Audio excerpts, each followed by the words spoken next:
Olá, boa noite. Nós estamos começando mais um programa Direção Espiritual, hoje aqui de São Paulo, aproveitando a oportunidade que estamos por aqui, registrando este encontro que nós estabelecemos todas as quartas-feiras. Agradeço muito a oportunidade de fazer parte da sua vida. Você que confia a sua vida ao programa Direção Espiritual neste momento, porque é assim mesmo. Nós precisamos escrever o Estatuto de Jesus dentro de nós. O cristianismo é um conjunto de regras, claro. Nós nos orientamos às nossas condutas morais, nós observamos o que a igreja nos ensina. Mas antes disso, o cristianismo é uma experiência de intimidade. De um Deus que nos visita, que nos fala ao ouvido, que nos fala ao coração, e que a partir daquilo que Ele nos fala, a gente começa a estabelecer a nossa vida a partir dessas palavras. É a palavra que rasga o nosso coração, a nossa consciência, da mesma forma como Jesus o fez naquele tempo. A conversão começa na escuta. É uma palavra que nos desinstala, que nos incomoda. É aquela velha experiência de sermos invadidos por um pensamento, por uma imagem. Uma experiência que nós fazemos desde criança, por isso eu digo que é uma velha experiência. Nós já estamos acostumados a ser perpassados pelas imagens, pelas palavras, pelos gestos. É assim que a gente se torna a gente. Se você for pensar, a pessoa que você se tornou está intimamente ligada a todas as imagens que você viu pela vida, a todos os gestos que lhe foram direcionados, a todas as palavras que lhe foram ditas. Ninguém é por acaso. A gente vai sendo construído como pessoas aos poucos, como se nós fôssemos um grande mosaico, cujas pequenas peças foram colocadas em fases diferentes da nossa vida, por pessoas diferentes. De maneira que fica até difícil dizer, né? Quem sou eu? Eu não tenho como dizer quem sou eu sem me recordar de todas as experiências que eu vivi. Claro, muitas são inconscientes, estão escondidas dentro de mim. Eu não tenho acesso a elas, mas elas são atuantes.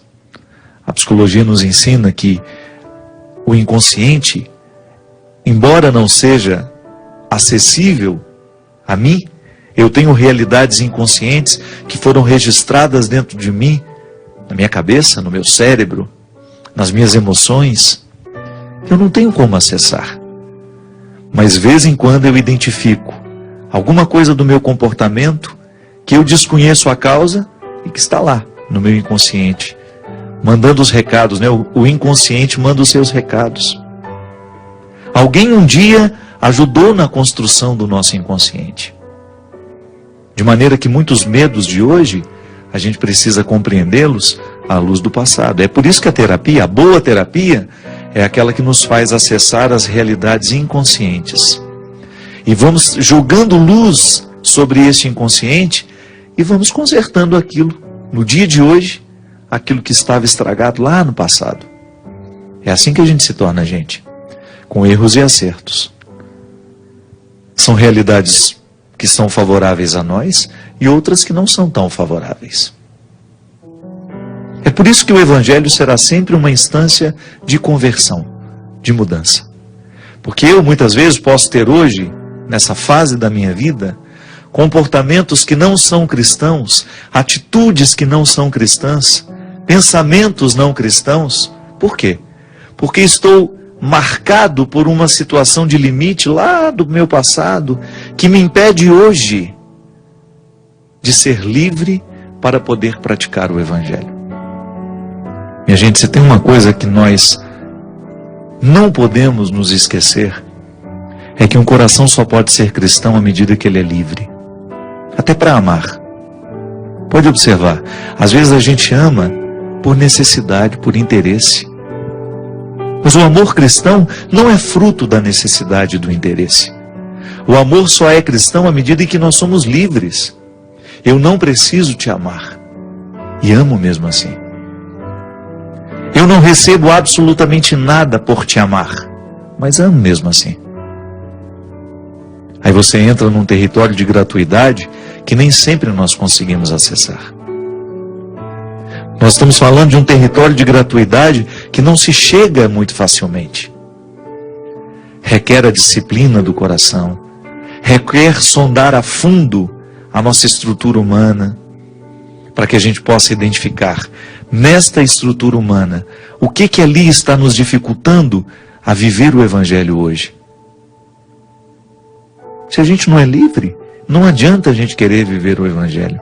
O Evangelho só é possível, as propostas de Jesus só são possíveis às pessoas que conquistaram essa liberdade interior.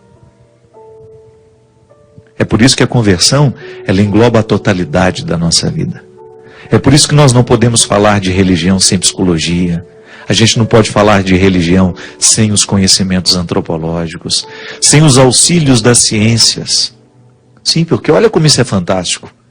Para eu ser capaz de viver com verdade um valor cristão, eu preciso corrigir muitas coisas no meu inconsciente, muitas coisas na minha vida que eu não conheço a origem.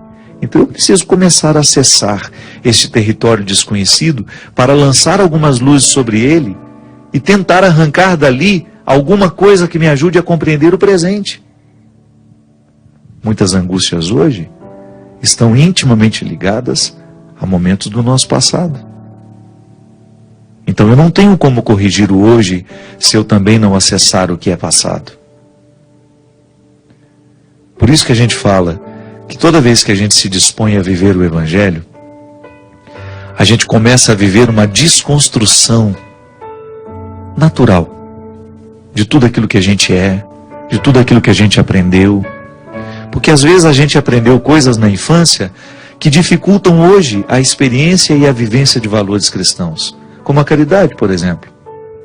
Se uma pessoa foi criada dentro de um contexto de muito egoísmo, ou até mesmo de muita necessidade, e ela não aprendeu a dividir porque ela tinha muito pouco, e se ela dividisse ela ficava sem nada, pode ser que na fase adulta ela tenha muita necessidade de reter tudo que tem, porque tem medo de voltar à carência da infância. Está vendo? Um fato hoje diretamente ligado a um fato do passado. Então a conversão é a libertação dessa estrutura que se acha eternamente necessitada e que por isso tem dificuldade de dividir. A conversão num coração assim, ela passa pela necessidade de recolher o passado, de corrigir aquele sentimento que escravizou naquele momento, porque a necessidade nos escraviza. A urgência do alimento é muito cruel. Você ver uma pessoa passando fome. Só Deus sabe os registros psíquicos que aquela fome vai deixar no coração daquela criança. Pode ser que depois a vida dela mude, ela trabalhe, ela estude, ela ganhe dinheiro, ela mude radicalmente a estrutura financeira da sua família, da sua vida, mas ela continua lá com os medos da criança que passou fome. Então a gente sempre precisa tomar consciência daquilo que ainda não é cristão em nós. E identificar os motivos da nossa dificuldade em viver aquele valor cristão. E para isso a gente vai tomando contato com a palavra. A Sagrada Escritura rasga a nossa alma, rasga a nossa mente e deposita em nós a semente do Evangelho. E aí aos poucos nós vamos ficando configurados ao Cristo. A minha mente que não é cristã, porque ela está marcada pelo pecado, ela está marcada pelos limites da minha história. Posso dizer isso. Claro que, graças a Deus, nós já avançamos muito. Temos muito cristianismo já na nossa mente. Mas pode ser que a gente encontre algumas pessoas que ainda não conseguiram captar quase nada do cristianismo por causa das dificuldades pessoais que enfrentou.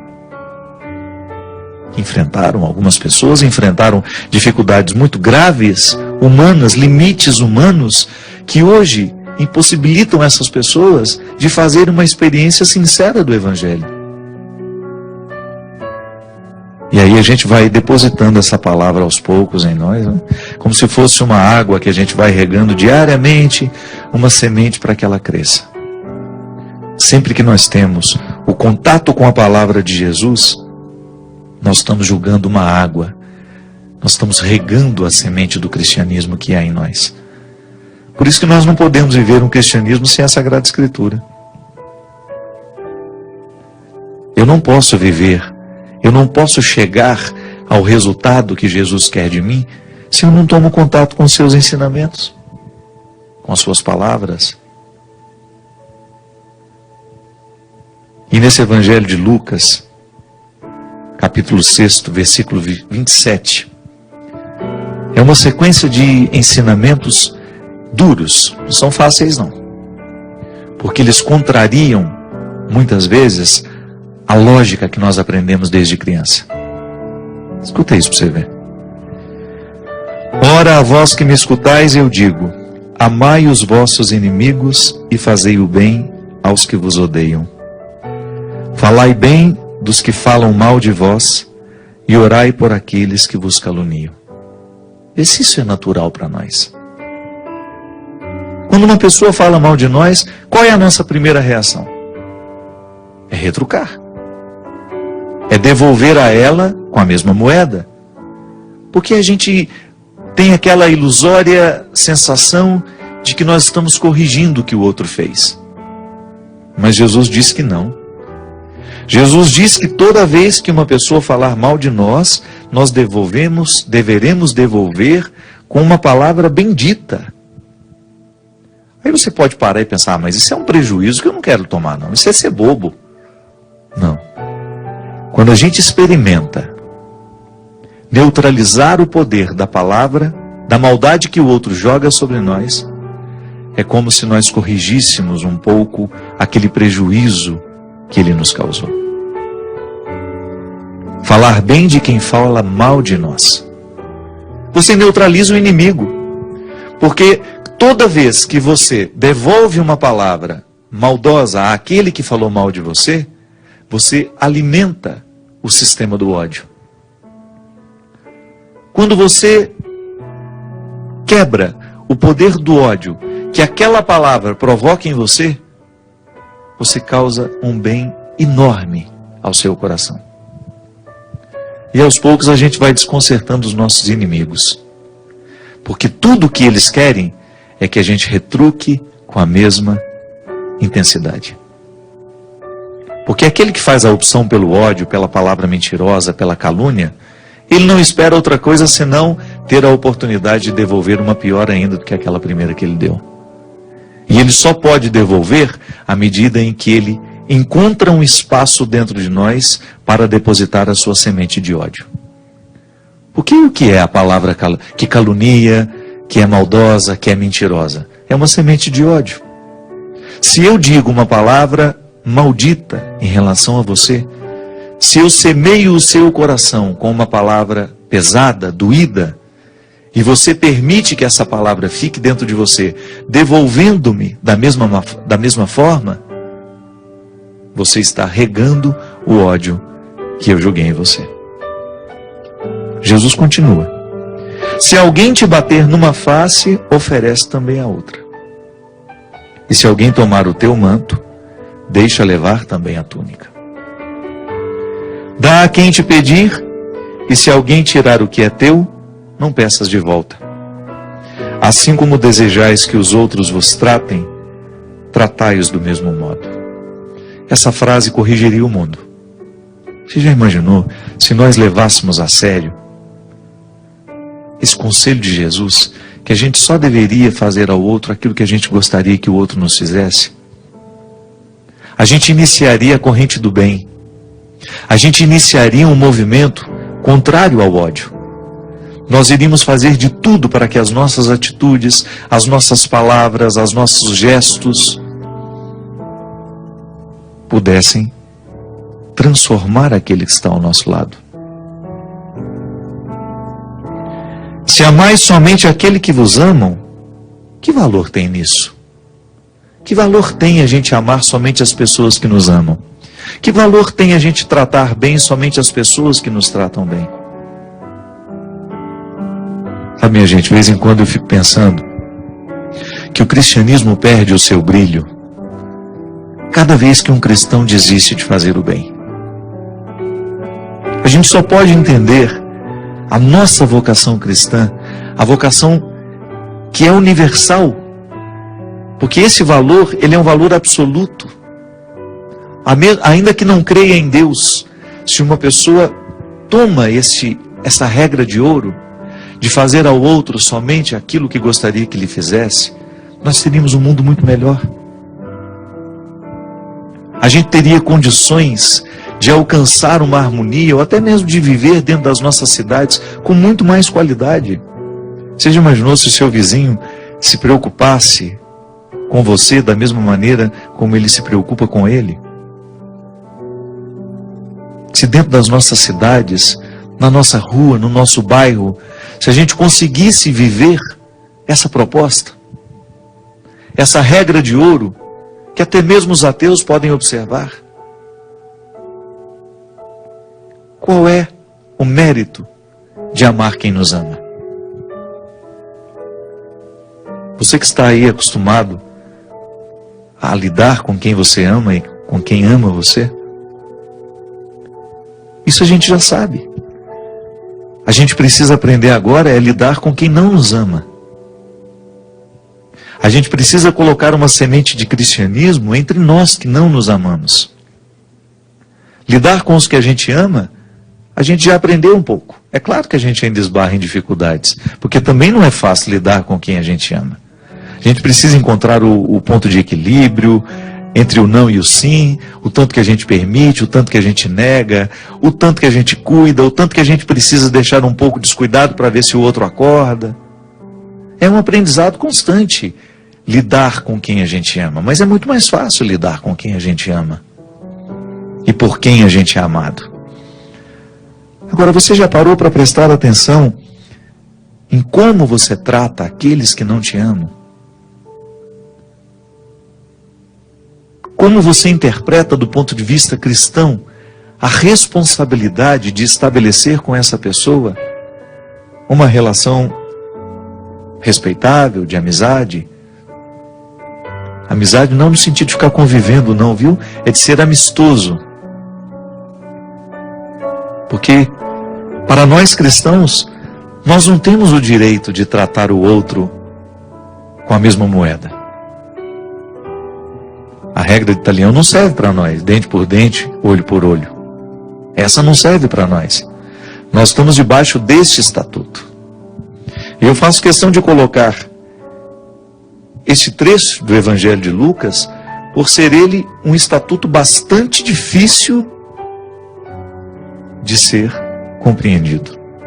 Porque pode parecer um prejuízo, pode parecer que nós estejamos abrindo mão do bom senso, pode ser que a gente esteja ficando bobo ao fazer isso, mas não. Na verdade, esse avesso, ele nos proporciona uma maturidade espiritual, uma maturidade afetiva, que vai nos beneficiar demais depois que ela for alcançada. Porque você vai esperar menos do outro. As nossas decepções, elas acontecem, não é porque o outro nos ofereceu muito pouco, é porque nós esperamos muito dele. Os nossos erros são aí, muitas vezes estão aí. O outro ofereceu aquilo que ele podia, mas nós esperávamos tanto, tanto, tanto, projetamos tanto, imaginamos tanto o outro, que quando ele foi ele de verdade, não nos bastou. Quando a gente assume essa regra de ouro na nossa vida, quando a gente descobre que vale a pena a gente não revidar o mal com o mal, que vale a pena a gente não devolver a palavra cruel, que machuca, que vale a pena a gente engolir em seco um pouquinho, fazer uma respiração mais profunda e passar por cima daquela agressão sem devolver com a mesma intensidade. Com a mesma intensidade não é de jeito nenhum, né? Se não fala com a mesma intensidade, dá a impressão que com uma intensidade menor pode. Não. O silêncio. O silêncio é uma forma muito sábia de responder uma agressão. E o mais bonito é não permitir que aquela agressão venha encontrar espaço dentro do seu coração para crescer. Porque quando a gente cria essa imunidade aqui, quando a gente apreende o resultado desse estatuto, a gente começa a pensar 2, 3, 4 vezes antes de acomodar o ódio dentro da gente. O ódio que o outro nos lançou pelo instrumento da palavra, pelo instrumento do olhar, pelo instrumento do gesto. O ódio do outro nos alcança de diversas formas, mas cabe a nós bloquear a entrada desse ódio. Por quê? Porque nós somos cristãos. O coração cristão não deveria desperdiçar tempo com ódio, com rancores, com mágoas, porque isso nos adoece.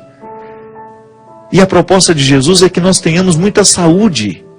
Eu vim para que todos tenham vida, e vida em abundância. É fantástico a gente pensar a dimensão da saúde mental. Sabe, você ter uma mente saudável. Eu ter uma mente saudável. E o que adoece a nossa mente?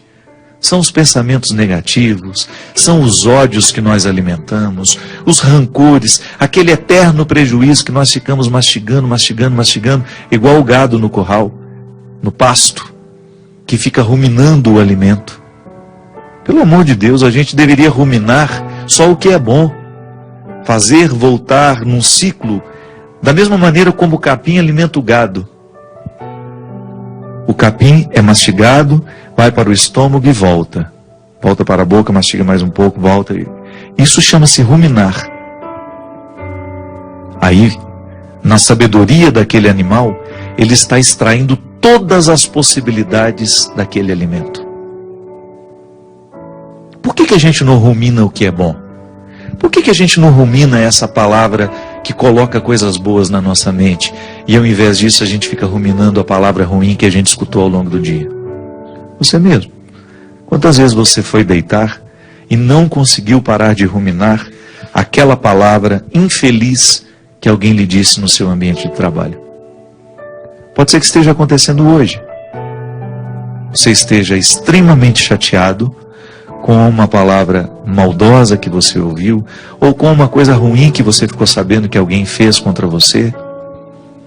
Você leva isso para a cama e não consegue nem dormir direito porque fica ruminando isso. Aquela palavra maldita vai e volta, e não sai, provocando uma doença mental em nós, porque toda vez que nós estamos preocupados, que a gente não consegue dormir, porque o ódio está nos habitando, nós estamos adoecendo a nossa mente. Até os pecadores amam aqueles que os amam. E aí que vantagem tem? Pecadores nós somos, né? Vamos mudar um pouquinho aqui essa palavra. Até os ateus fazem isso. Eles não estão comprometidos com essa palavra. Eu e você estamos. A não ser que você não queira ser cristão mais. Aí você tem o direito de fechar essa Bíblia e nunca mais tocar no assunto. Agora, se você quiser viver o desafio de ser um cristão nos dias de hoje, você terá que aprender a fazer essa faxina da mente, a faxina do coração. Terá de aprender a dar passos na direção daquele que te ofende. Terá que oferecer a ele uma palavra muito diferente daquela que ele costuma lhe oferecer. Terá que ter a mansidão no coração. Porque só os mansos, Jesus já dizia numa outra ocasião, alcançarão o reino. Se prestais ajuda somente àqueles de quem esperais receber, que generosidade é essa?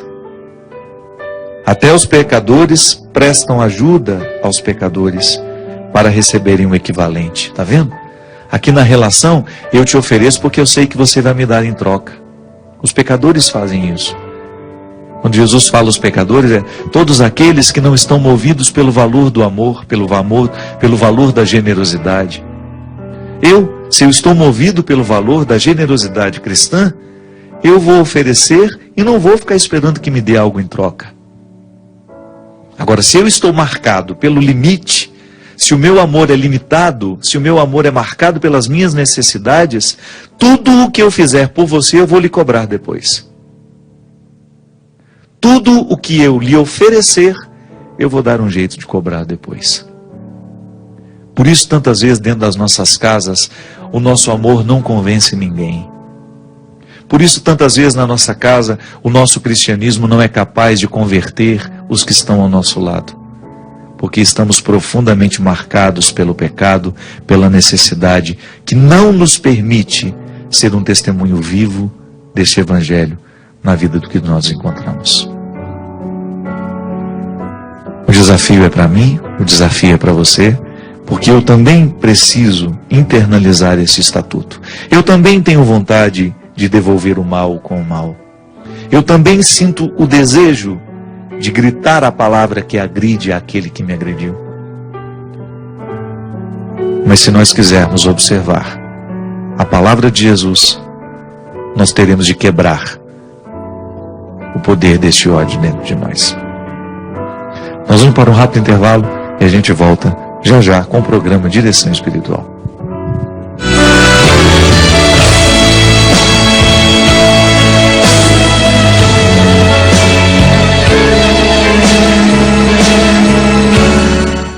Estamos de volta com o programa Direção Espiritual. Muito obrigado pela sua presença, pela sua participação. Você que nos escreve, que manda o seu e-mail, sua carta, que nos partilha a sua vida para nos ajudar a fazer o programa Direção Espiritual. Você sabe que eu não tenho o hábito de ficar respondendo muitas questões aqui. Eu prefiro a reflexão, o contexto da palavra que vai abrangendo tantas realidades humanas e que às vezes acaba ajudando muito mais do que respondendo perguntas objetivas. Eu sempre digo que aqui na Canção Nova nós já temos alguns programas que respondem com muita competência às dúvidas das pessoas.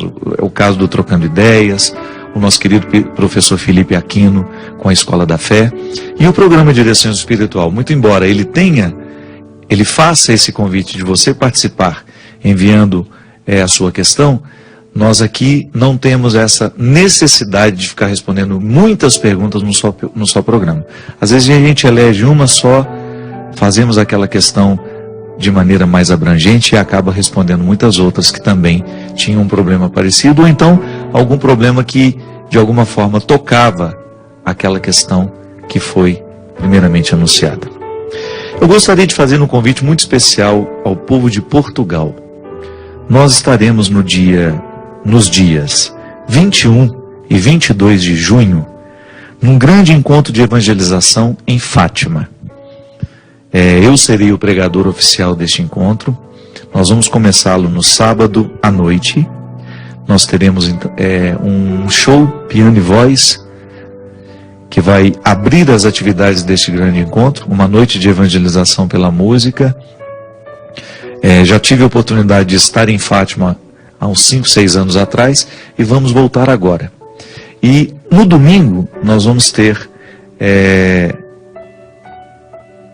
desculpe-me, o encontro começa no dia 20, 20 e 21, isso. A partir das 16 horas do sábado, do dia 20, nós temos a missa e depois o show piano e voz com a minha presença. Aí no domingo eu faço as pregações e celebro também, presido a Eucaristia. Todos vocês aí de Portugal, faça sua caravana, procure as informações com a Canção Nova em Fátima, para que vocês estejam presentes conosco nos dias 20 e 21 em Fátima. E agora convido o povo do Brasil que quer participar desses 2 dias em Fátima, deste pequeno congresso, deste pequeno acampamento que nós vamos ter lá, num auditório muito bonito, lá em Fátima, fazendo uma peregrinação, uma pequena viagem por Portugal na minha companhia. Nós vamos sair no dia 16, vamos passar por Lisboa, Cabo da Roca, Óbidos e Fátima. Você terá a oportunidade de conhecer alguns lugares bonitos e importantes da fé cristã em Portugal e ainda participará conosco no sábado e no domingo deste encontro, deste pequeno congresso que acontecerá com a organização da Obra de Maria e da comunidade Canção Nova que está presente em Portugal. Então, se você quiser, ligue para os telefones que aparecem aí na tela, faça a sua reserva, descubra quais são as condições dessa viagem. Uma pequena viagem, pequena e rápida viagem, mas também intensa, por tudo aquilo que a gente vai ter a oportunidade de viver, dos dias 16 de junho até o dia 22. Você é o nosso convidado. O nosso CD, Deus no Esconderijo do Verso, continua à sua disposição, é o meu novo trabalho. Se você comprar aqui na Canção Nova, você ajuda a Canção Nova a pagar as suas despesas neste mês, que são muitas. A Canção Nova está passando por um momento de muita dificuldade, assim como todo o Brasil, né? A gente tem sentido os resultados da crise já tocando nas nossas casas, nas nossas contas. E você, ao comprar um produto aqui do Davi, que é o nosso departamento audiovisual, você também ajuda a manter esta obra de evangelização. Vamos atender a Valquíria, que nos escreve: Padre, eu acredito que o senhor possa me orientar sobre um conflito que tenho vivido e que já me segue durante muito tempo da minha vida. Eu estou sempre tentando achar a melhor maneira de lidar com isso, mas não é fácil. Meu pai é alcoólatra, violento, agressivo, sempre tratou muito mal a mim, minha mãe, meus irmãos, constrangendo-nos, sem qualquer respeito e sempre nos criticando cruel e implacavelmente. Nunca entendi por que minha mãe continuou com ele. Lembro de uma pregação que o senhor fez, em que o senhor disse que nós não devemos deixar as pessoas nos jogarem os seus lixos. Mas parece ser mais complicado quando essa pessoa é o próprio pai. Aguentei a vida toda que ele jogasse o seu lixo sobre nós. Nunca consegui impor nenhuma condição minha a ele, pois ele nunca se submeteu a nada e, apesar de tudo, eu não queria perdê-lo. A ele e também a minha mãe. Trata todos como quer e pronto. Quando eu tentava reagir, ele me massacrava. Esse é o meu conflito, padre. Amar o meu pai, mas ao mesmo tempo não conseguir conviver com ele sem me sentir humilhada, desrespeitada. Já tentei de todas as formas. Às vezes me afasto, às vezes me aproximo, mas é sempre muito doloroso. Às vezes também sinto pena dele. Hoje sou casada, feliz, mas ainda alimento esse conflito. Não sei se devo me afastar totalmente. Não sei se ainda sei como lidar com isso. Se fosse uma outra pessoa, eu com certeza me afastaria. Mas sendo meu pai, é bem mais complicado. Muito obrigado, padre. Muito obrigada, padre. Suas palavras têm sido uma luz no meu caminho. Quem nos escreve é a Valquíria. Muito obrigado, Valquíria. Eu sei o que você passa, minha filha, porque vejo de perto o tempo todo as consequências nefastas que o álcool provoca numa pessoa. Primeiro que toda vez que você tem uma pessoa viciada, você está diante de uma pessoa que perdeu a pertença. O que o vício faz? Ele age na vida de uma pessoa, privando-a de decidir, retirando dela toda e qualquer possibilidade de ser livre. Então aquele que tem a dependência do álcool, ele não sabe dizer não ao álcool. Ele vai agir de acordo com as necessidades que o álcool provoca na vida dela. E a gente sabe muito bem o tanto que o álcool provoca desarmonia dentro de casa. Porque não é fácil a gente conviver com uma pessoa que não se pertence mais. Com uma pessoa que não é capaz de decidir por ela mesma.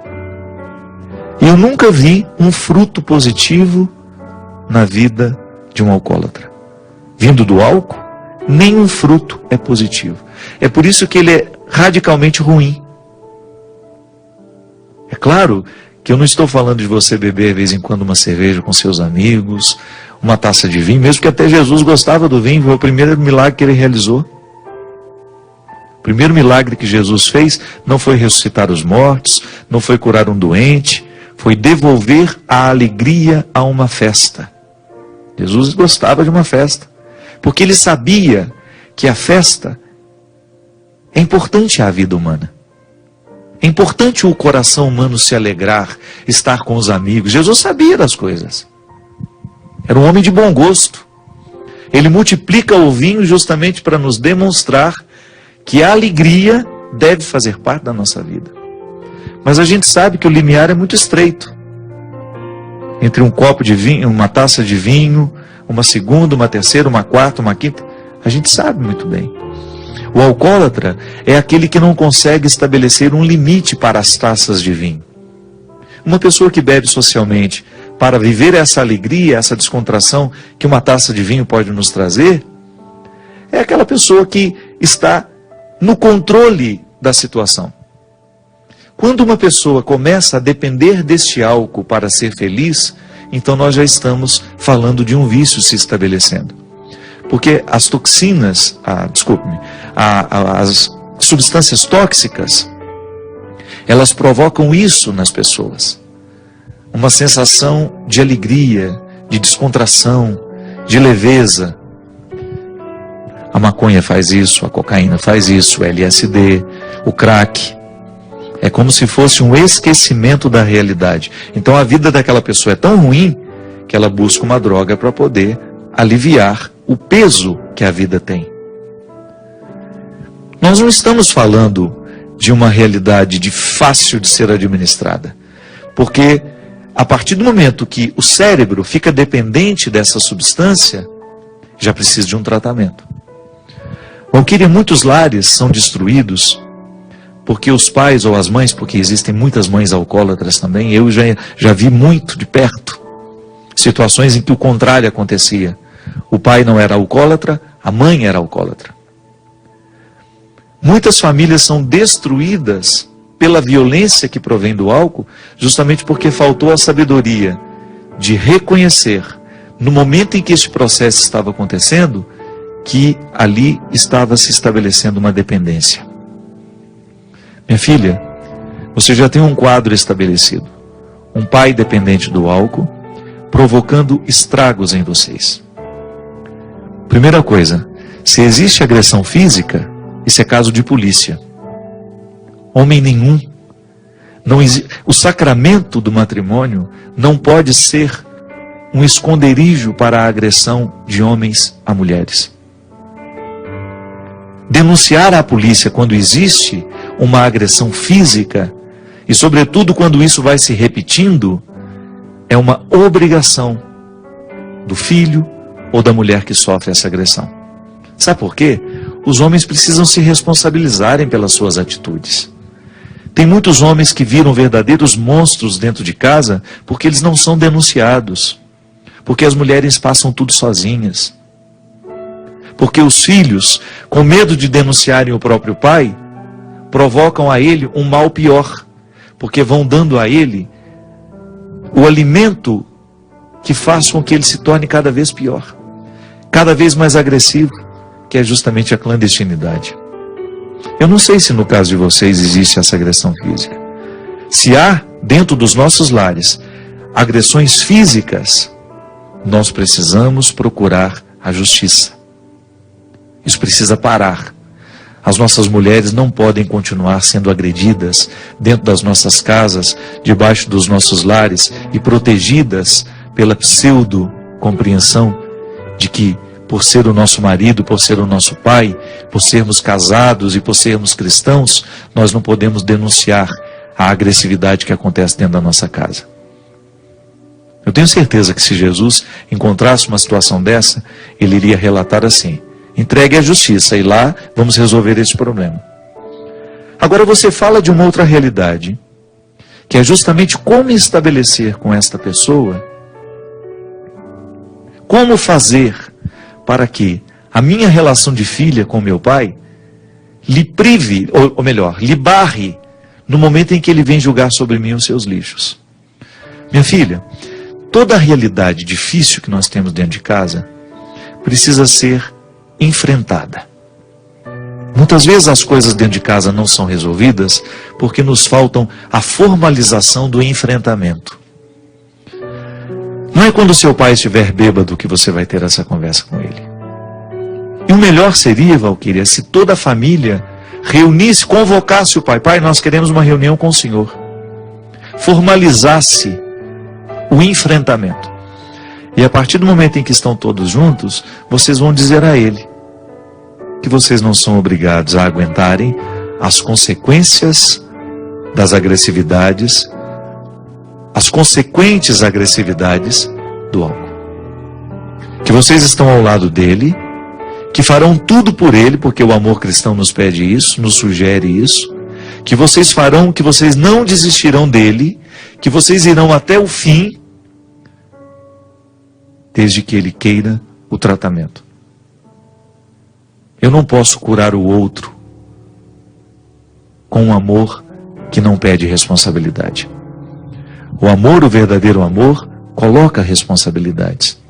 Amor não é passar a mão na cabecinha e dizer, tá tudo bem, será assim sempre, eu vou ficar ao seu lado eternamente. Não. Amor consiste em nós exigirmos uns dos outros o comprometimento de fazer com que cada vez mais o espaço da nossa casa seja favorável à nossa alegria. É como multiplicar o vinho, é fazer o mesmo que Jesus fez.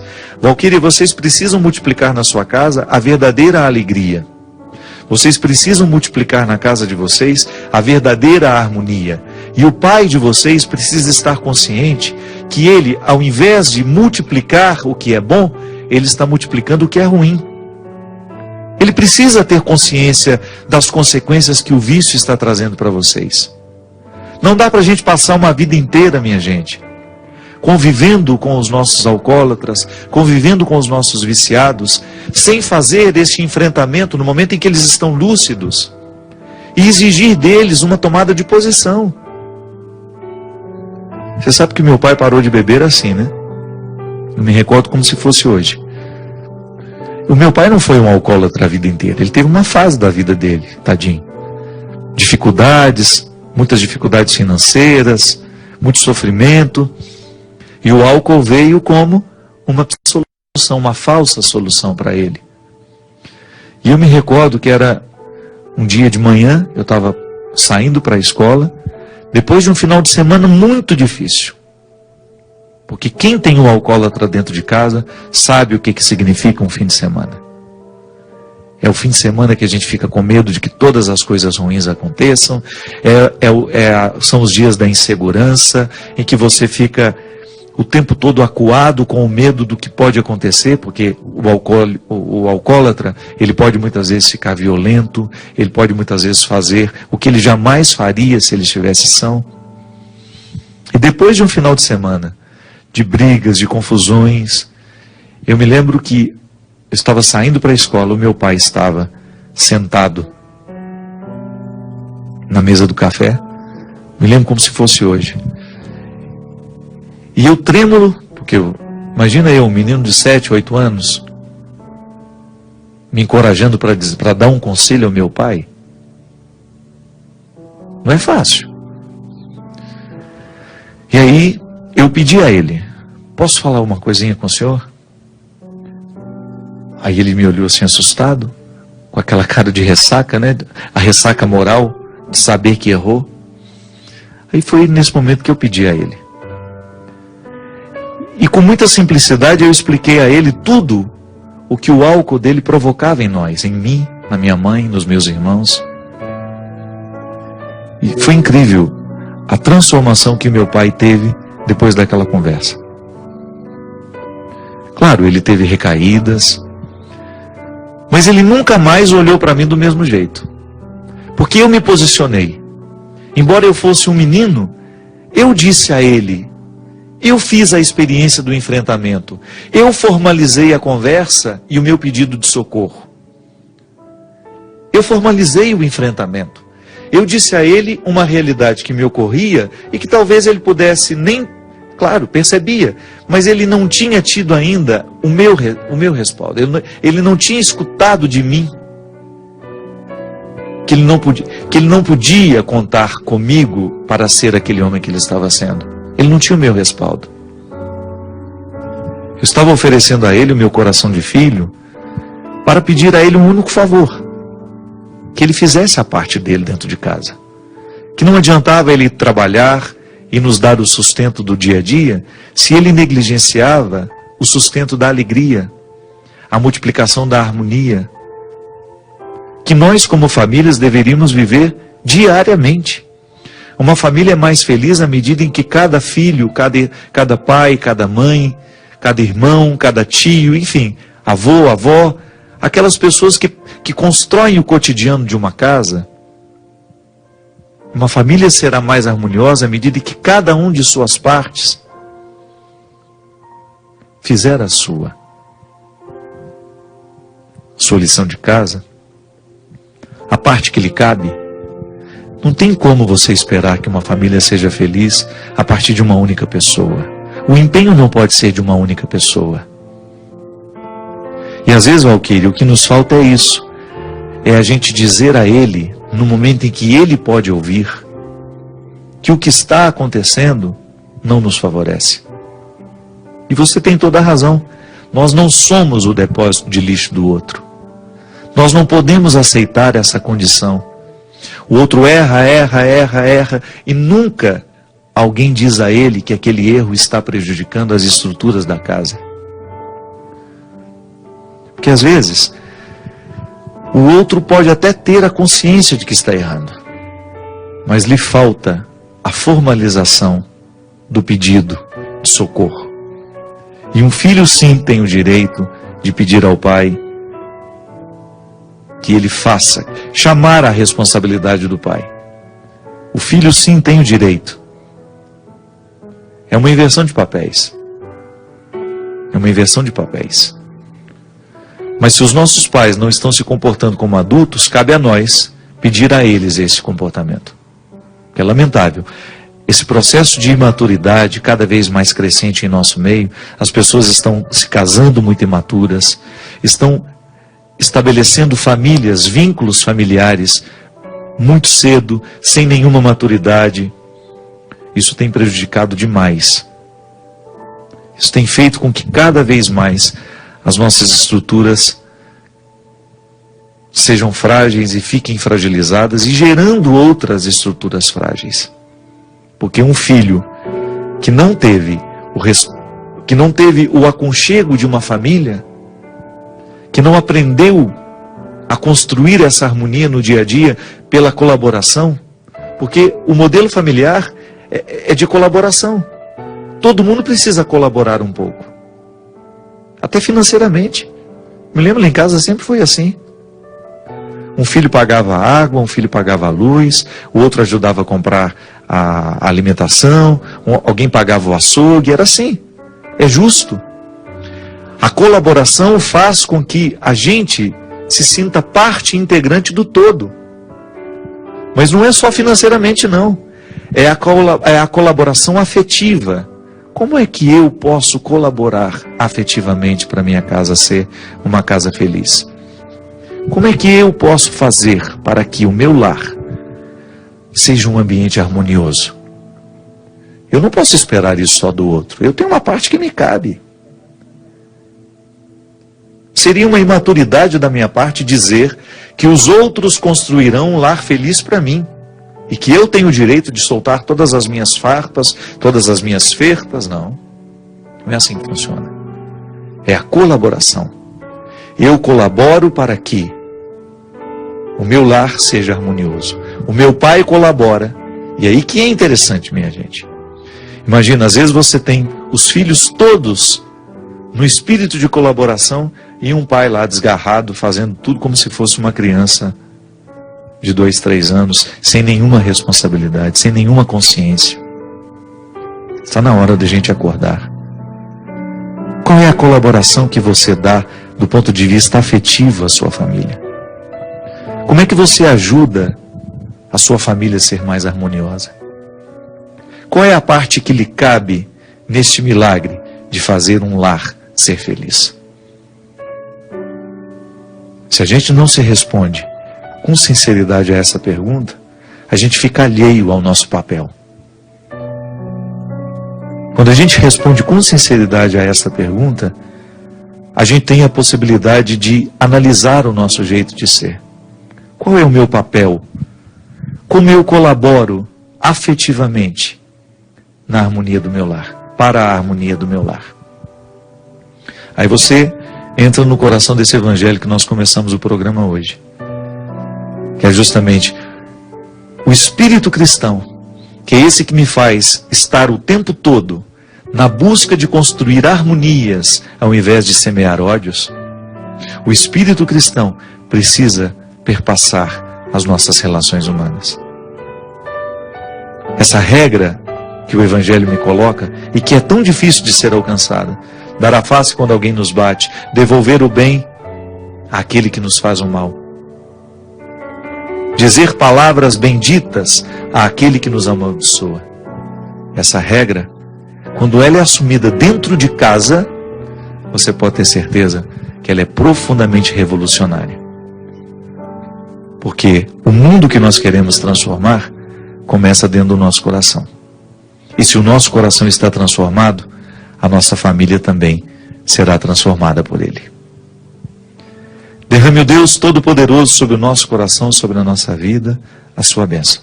Ele que é Pai, Filho e Espírito Santo. Amém. Até a semana que vem, se Deus quiser.